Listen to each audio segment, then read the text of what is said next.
السلام علیکم ورحمۃ اللہ وبرکاتہ۔ کیا حال ہے آپ سب کا؟ الحمدللہ۔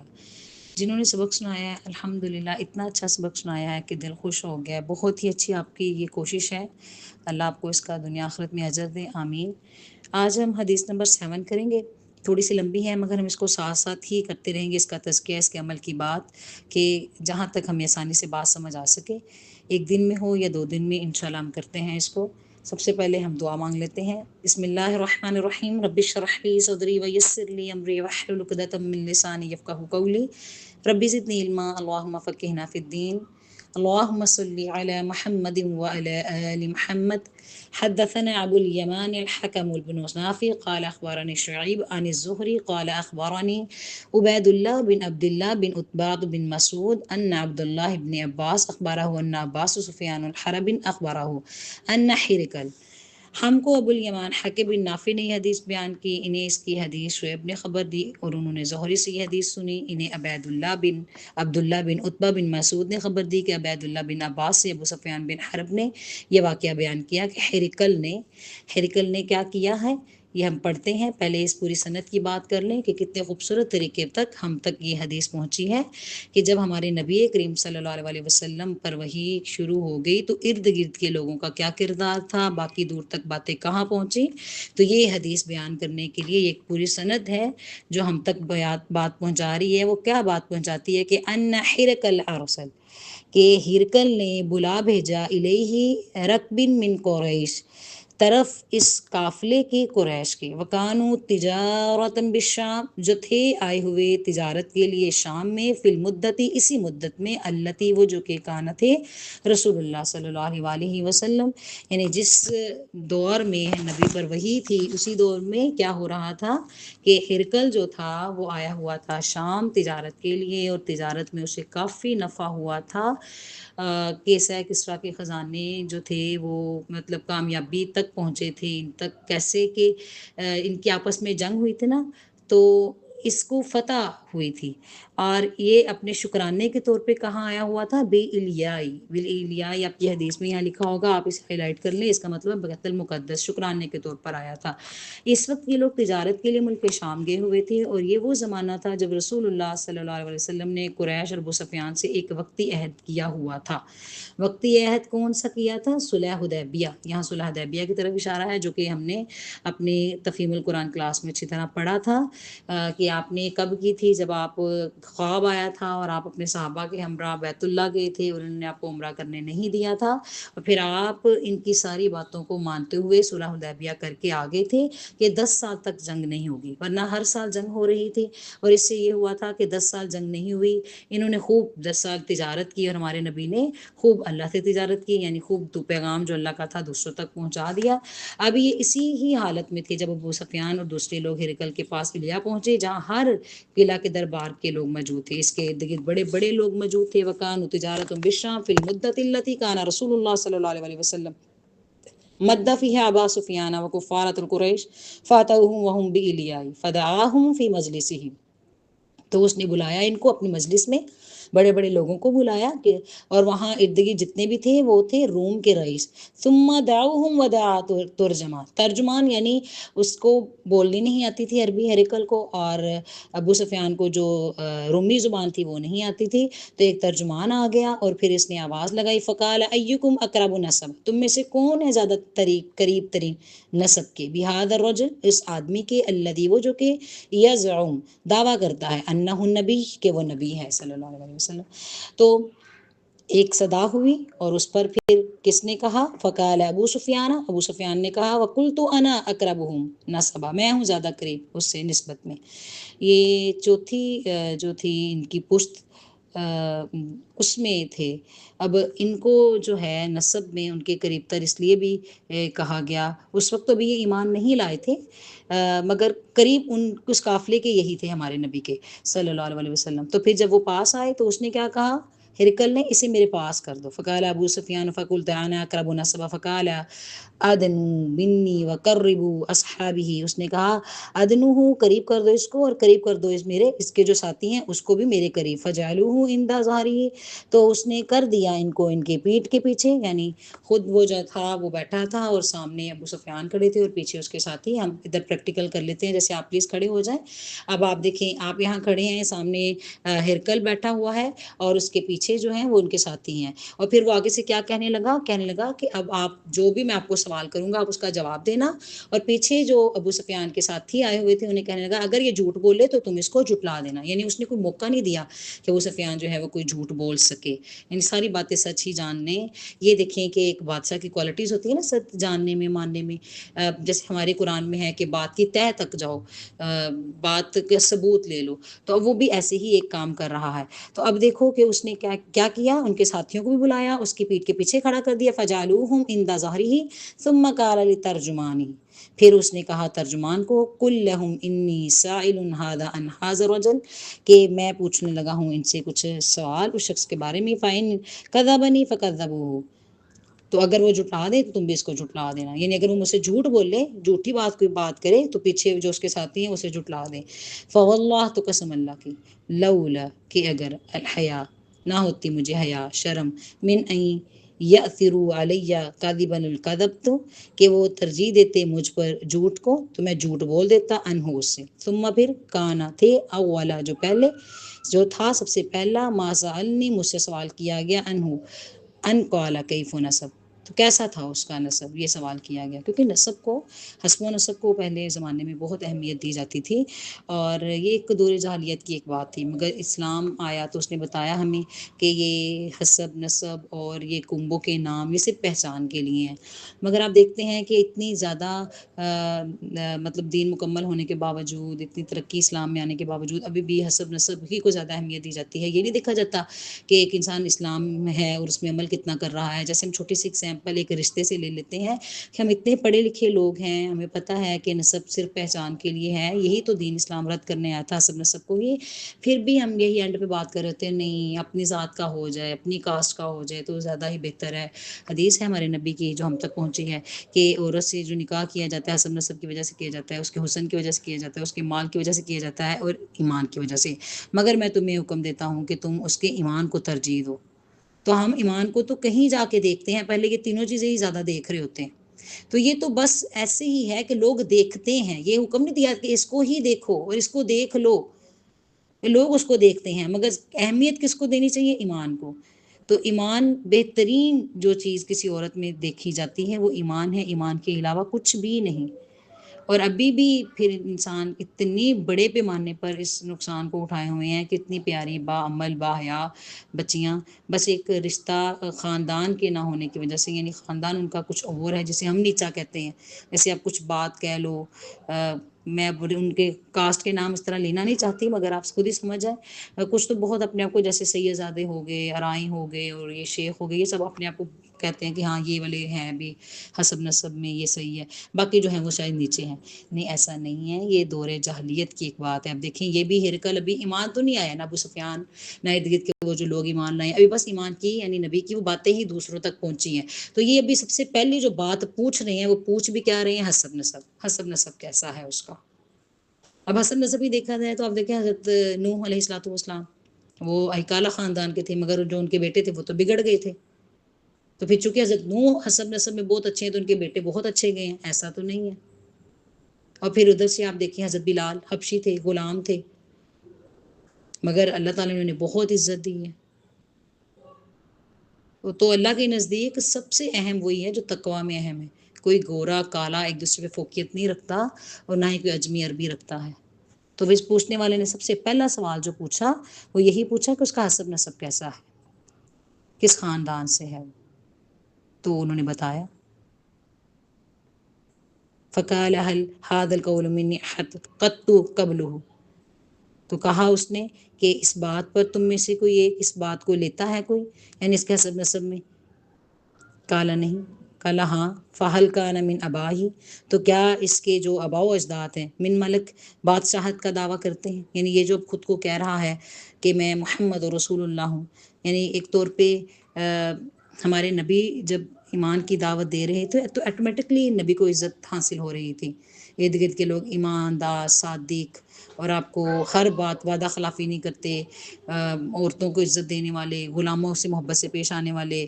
تو یہ ایک طور پہ جمہوریت ہے نا کہ اب ہمارے نبی ہی جو ہیں وہ کھڑے ہو جائیں گے ادھر، جسے آپ کرسی کہہ لو. تو عبداللہ بھی نبی بھی اسی وجہ سے نبی کے خلاف تھا نا، اسے لگا کہ اب یہ جو ہے میرے پاس نہیں آئے گی میری بادشاہت، ورنہ اسے تھا اس نمبر اس کا تھا جتنا اس نے ہی تھا. تو کیا آباؤ اجداد ان کے بادشاہوں میں تو بادشاہ ہے. تو کہا اللہ، تو اس نے کہا نہیں. تو پھر اس نے پوچھا اس سے فاشراف الناس، تو کیا ہوتے ہیں بڑے بڑے لوگ، اتبعوہ اس کے پیروکار، ام یا ضعفاؤہم اس کے کمزور لوگ. فقلت بل ضعفاؤہم، تو اس نے کہا کہ کمزور لوگ. اب یہ بھی سب بات بھی آپ ادھر بھی ہائی لائٹ ذرا کر لیں، یہ بہت اہم بات ہے. آج بھی دین میں ہم دیکھیں بہت تیزی سے اگر بات پھیلی جاتی ہے تو وہ اسٹیٹس ہائی، جو بہت زیادہ لوگ ہوتے ہیں جنہیں اللہ نے عزت دی ہے، مال دیا ہے، تو وہ کسے آباد کرتے ہیں؟ پڑھنے سے لے جاتے ہیں جی بالکل. باہر یورپ میں یا امریکہ میں اور کہیں بڑے بڑے یونیورسٹیز کالجز، اور جب دیکھا جاتا ہے کہ کوئی چھوٹے مطلب اتنا مال نہیں رکھتے، کمزور لوگ ہیں، وہ زیادہ تر مساجد میں جا رہے ہوتے ہیں. ہماری اولادوں میں بھی ایسا ہوتا ہے، ایک بچہ نالائق ہے، اسکول کا پڑھ نہیں سکتا، تو کہتے ہیں پھر اسے ہم مسجد میں ڈال دیتے ہیں. ایسا ہی ہے نا. تو کمزور لوگ، اب اس میں یہ نہیں ہے کہ کمزور لوگ جیسے حضرت ابوبکر صدیق، حضرت عمر یہ کمزور تھے، نہیں، مالدار بھی تھے. اور یہ ایک بات حکمت کی ہے کہ مالدار اور عزت دار جیسے آپ ایجوکیٹڈ لوگ کہہ لو، قوت والے، شہرت والے، جب وہ ایمان لاتے ہیں تو بہت زیادہ ایمان پھیلتا ہے. جیسے میڈیا میں جنید جمشید جب ایمان لائے تھے تو کتنی تیزی سے بات پھیلی تھی. آج کل جو یوتھ کلب ایک بہت فیمس ہے، تو وہ ایسے جب ایمان پڑھے لکھے لوگ ایمان میں آتے ہیں تو باقی لوگ اس کی پیروکار ہوتے ہیں. کیونکہ قرآن مجید کی آیات میں ہے نا کہ جب اللہ تعالیٰ کسی قوم کو برباد کرنے کا ارادہ کرتا ہے تو اس کے بڑے لوگوں کو جو ہے وہ گمراہ کر دیتا ہے. تو بڑے لوگوں سے مراد آف کورس اسٹیٹس والے مالدار لوگ ہوتے ہیں، تو زیادہ لوگ ان کو ہی فالو کر رہے ہوتے ہیں. تو اللہ کے نبی پھر دعا بھی کیا کرتے تھے، عبداللہ بن نبی کے لیے، حضرت عمر کے لیے، کہ اللہ تعالیٰ ان میں سے کوئی ایک ایمان لے آئے. تو حضرت عمر لے کے آئے تھے ایمان. جب وہ ایمان لائے تھے تو پھر ایک دم سے ترقی بھی بہت ہوئی تھی، طاقت میں بھی آگے تھے، مال میں بھی آگے تھے، خاندان بھی تھے. اب یہاں ایسا نہیں ہے کہ جو کمزور لوگ آتے ہیں وہ دین اسلام کو نقصان ہوتا ہے، فائدہ تو ان سے بھی ہوتا ہے. جیسے حضرت بلال سے ہوا، ایک وقت میں حضرت بلال کو اتنی عزت حاصل تھی کہ لوگوں نے ریکویسٹ کی تھی حضرت بلال سے کہ وہ امام حسین سے کہیں کہ وہ اذان دیں. بڑے گورنر تھے حضرت امام حسین اس وقت، تو ریکویسٹ کہاں تک مانی جاتی تھی کس کی، یعنی سفارش کرنے والے ہو گئے تھے. سفارش تو بڑے لوگوں کی ہوتی ہے نا. تو کمزور لوگ اور طاقتور لوگ، اب میں اور آپ تو الحمدللہ طاقتوں میں ہی آتے ہیں، اپنے اپنے گھر میں، اپنی اپنی سوسائٹی میں ایک نام، ایک مقام رکھتے ہیں. اور اگر ہم اللہ کی طرف نہیں آتے تو پھر ہم سے ڈبل پوچھ ہوگی. کیونکہ ہمیں دیکھ کے اگر کوئی غلط کام کر لے تو پھر اس کا بھی گناہ ہے. جیسے اس کو بھی کہا جائے گا ہرکل کو، اب یہ بادشاہ ہے نا، یہ ایمان لے. پہلے بھی ایسے ہی ہوتا تھا، جب کوئی بادشاہ ایمان لاتا تھا اس کی جو رایا تھی وہ اس کے پیچھے ویسے ہی ایمان لاتی تھی، اسی پر ہی. تو اس نے یہ کہا کہ اس کے جو کمزور لوگ ہیں نا وہی ہیں اس پر بھی ایمان لائے.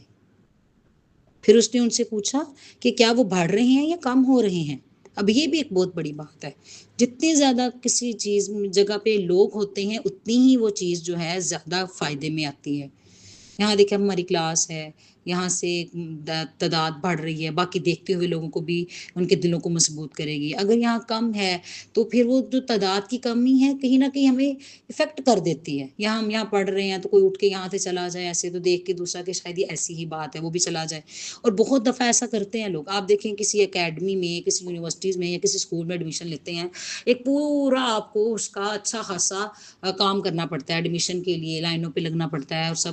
چونکہ مسجد مدارس میں آسانی سے ایڈمیشن دے دیا جاتا ہے، ہر ایک کو اہمیت دی جاتی ہے تو آسانی سے چیز ملتی ہے. جب وہ چھوٹی سی بات ہٹ کرتی ہے، ایک دوست سے آپ کی بات نہیں بنی، آپ کو ٹیچر کی کوئی بات پسند نہیں آئی، تو بس چپ کر کے اٹھ کے چلے جاتے ہیں، یا ایک آتے ہیں تو پھر دوبارہ آتے ہی نہیں، کم ہو جاتے ہیں. تو اس سے دوسروں کو جو ہے وہ ایفیکٹ ہوتا ہے. اگر آپ کی وجہ سے وہ ایمان میں پیچھے ہو جائیں تو قیامت کے دن آپ سے بھی پوچھا جائے گا. یہاں آپ یہ بات ہائی لائٹ کر لیں کہ کیا وہ لوگ بڑھ رہے ہیں کہ کم ہو رہے ہیں. اور بڑھتے بھی کب ہیں؟ جب ساتھی اچھے ہوتے ہیں. ہمارے نبی کے ساتھی کتنے اچھے تھے. تو اب ہماری کلاس میں انشاءاللہ اضافہ ہوگا آپ سے، آپ کتنے اچھے ہیں، کتنی ایمانداری سے، کتنے دل میں تقوی کیے ہوئے، واقعی اس کام کو بہت اہمیت دیتے ہو، جیسا کہ آپ اس بات کو جانتے ہو کہ یہ بہت ایک اہم حدیث ہے، شاید ہی ہم میں سے کسی نے اسے کورس کے علاوہ اپنی زندگی میں پڑھی ہو، جبکہ یہ ایک سوالات جو ہرکل کر رہا ہے اور آگے ہوں گے، یہ ہر ایک کی زندگی میں ایک اہم ہی ہے کہ ہمیں جب ہماری زندگی میں ایسے حالات ہیں تو ہم کیا کریں۔ تو اس نے پوچھا کم ہو رہے ہیں کہ زیادہ ہو رہے ہیں، تو اس نے کہا زیادہ ہو رہے ہیں۔ تو پھر کیا اگر کوئی آ جاتا ہے ایمان میں فَهَلْ يَرْتَدُّ أَحَدٌ مِّنْهُ، تو کیا پھر وہ پھر جاتا ہے اس سے سَخْطَةً لِدِينِهِ بَعْدَ أَن يَدْخَلَهُ فِيهِ، یا وہ ناراضگی دکھاتا ہے بعد اس کے، ناراضگی ہو کے وہ پیچھے چلا جاتا ہے داخل، یعنی کوئی بات بری لگتی ہے اور چلا جاتا ہے اس سے، تو کل تعالیٰ، تو اس نے کہا نہیں، مگر افسوس آج ہمارے ساتھ ایسا نہیں ہوتا۔ ہر مسجد ہر مدرسہ کی کہانی میں ہوں، کیونکہ ہم سب ایک ہیں۔ وہاں دیکھا جاتا ہے کہ تعداد بڑھنے کی بجائے کم ہو جاتی ہے، لوگ ثابت قدمی کی بجائے آتے نہیں، اسے پتہ ہے کہ ریگولر سنتے نہیں ہیں، یا تو ہاف کلاس میں آتے ہیں، بات ہی پوری نہیں سنتے، اسکپ کر دیتے ہیں، کیونکہ ایسا تو ہو ہی نہیں سکتا اللہ اور اس کے رسول کی بات کو سنا جائے اور کسی کے دل میں اثر نہ کرے، یا وہاں بیٹھے ہوتے ہیں مگر بیٹھے نہیں ہوتے، وہاں پہنچے کہیں اور ہوتے ہیں۔ کیونکہ جب ہمارے نبی نے دین کا کام شروع کیا تو آپ نے یہی احادیث تھی، یہی واقعات تھے، یہی باتیں ڈسکس کی تھی، جیسے اب نبی وہاں ہے نہیں تو یہ ہرکل جو ہے وہ ڈسکس کر رہا ہے، تو بات کہاں تک پہنچی، آخر مکہ فتح ہو گیا۔ اب میں نے یہ دیکھنا ہے کہ ہماری کلاس انشاءاللہ کہاں تک جاتی ہے، کیا ہم اس والی حدیث پر عمل کر پاتے ہیں ایسے؟ تو اس نے کہا نہیں نہیں، ایسا نہیں ہوتا کہ کوئی ناراض ہو گیا اور وہ چلا گیا، کیونکہ ناراضگی کس بات کی؟ اگر اس کلاس میں ہمیں کوئی مشکل بھی پیش آ جائے گی، زیادہ مشکل پیش آئے گی، صبر کریں گے، زیادہ اجر ہے، اللہ سے لینا ہے ہم نے، ہماری اجرت بڑھ جائے گی۔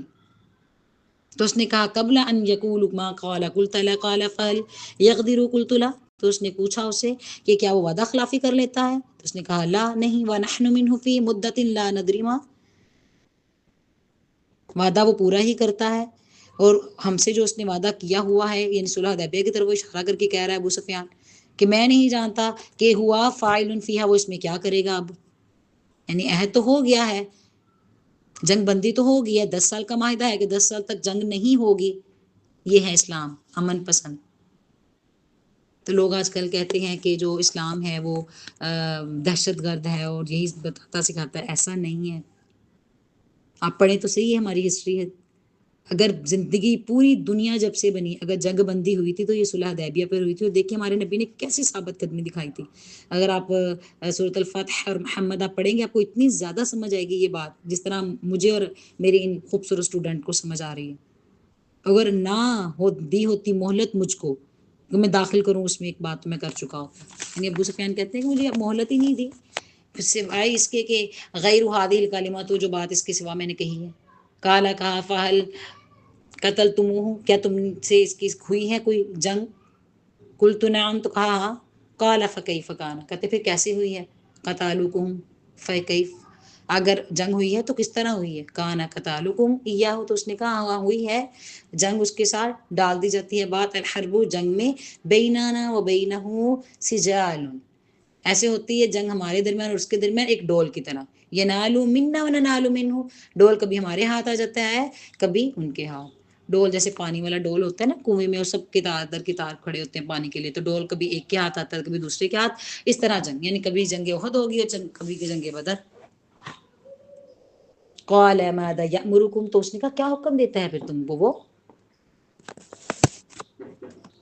یہاں تک بھی آپ بات سمجھیں، خوبصورتی کی انتہا ہے دین سیکھنے میں اس حدیث کے، کہ کیسے تصدیق کی جا رہی ہے نا حدیث کا مفہوم، تم میں سب سے جھوٹا وہ ہے جو سنی سنی بات پر عمل کر لے۔ اب آپ دیکھیں کہ ابھی نان مسلم ہے، ایمان نہیں لائے، ہرکل جو تھا وہ اپنے زمانے کا ایک نجومی تھا، نجومی جیسے ایک علم ہے، یعنی یہ علم ہے، ہمارے دین میں اس کو منع کیا گیا ہے، مگر یہ ایک علم ہے، تکے بازی ہی ہوتی ہے جس میں 100 میں سے 2% بات ٹھیک بھی ہو جاتی ہے. تو اس کو پھر ایک خواب بھی آیا تھا کہ جو میری سلطنت ہے شاید یہ مجھ سے چھین جائے گی، اور ترقی تو یہ بہت زیادہ پا رہا تھا، اور اس لیے تو شکرانے کے نفل پڑھنے کے لیے شکر کرنے کے لیے یہ بیت المقدس میں آیا ہوا تھا. مگر جب اسے خبر ملی ارد گرد کے لوگ بڑے بڑے کے باتیں کر رہے ہیں تو اس نے ان سب سے بات کرنا شروع کر دی. وہاں انہیں ابو سفیان مل گئے، اس نے سب کہا، تو اس نے کہا میں ان سے چند سوال کر لیتا ہوں.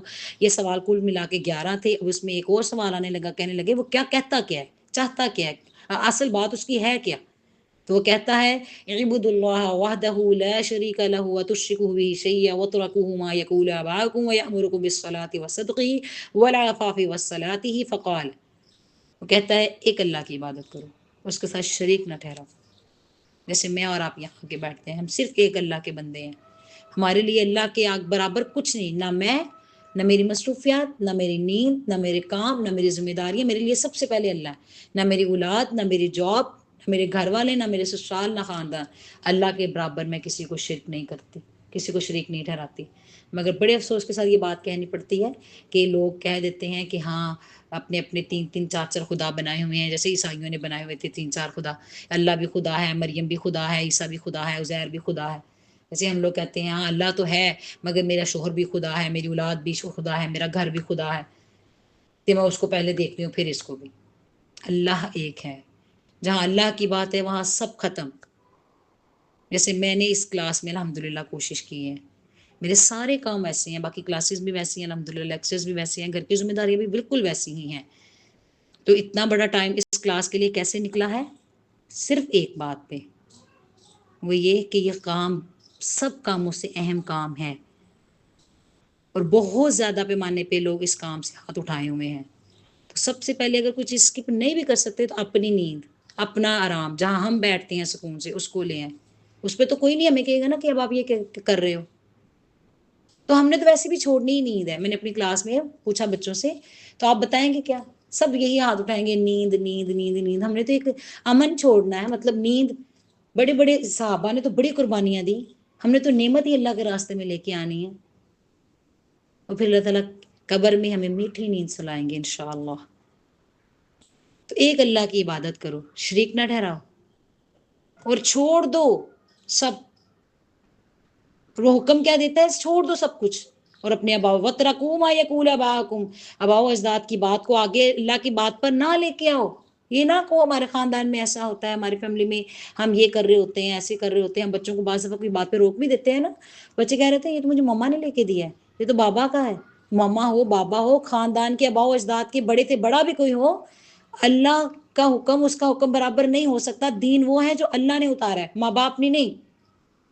اور حکم دیکھتا ہے کہ وہ نماز قائم کریں، سچ رہیں، سچ میں بولیں، سچی ہی سچا کام کریں. جیسے میں اور آپ یہ سچا کام کر رہے ہیں، اگر اس کام کو چھوڑ کے کوئی بھی کام کریں وہ جھوٹے کام ہے. یہ سچا کام ہے، بولنا بھی سچ ہوتا ہے، کام بھی سچ ہوتے ہیں. اور پھر یہ پاکیزگی اختیار کرو، صلہ رحمی کرو.